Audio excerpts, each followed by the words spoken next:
Bakit po pwedeng mandaya ang salita? Halimbawa, isa kang lalaking may asawa.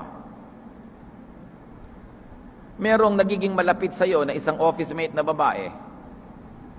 Talagang binibigyan ka ng sandwich, hati kayo sa lunch, lagi kang naaalala, lagi kang pinapautang, etc., etc. Ikaw namang si lalaki, sasabihin mo kay babae, don't fall in love with me, ha? May asawa ako, may wedding ring ako, don't ever fall in love with me. Ang tinunang lalaki, no? Sabi niya, don't fall in love with me, may asawa na ako. Pero araw-araw si lalaki, tinetext ka, musta ka na?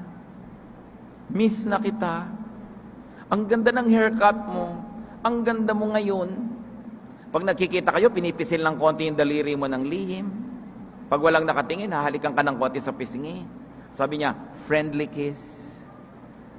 Alam na niya na mayroon kang pagtingin sa kanya.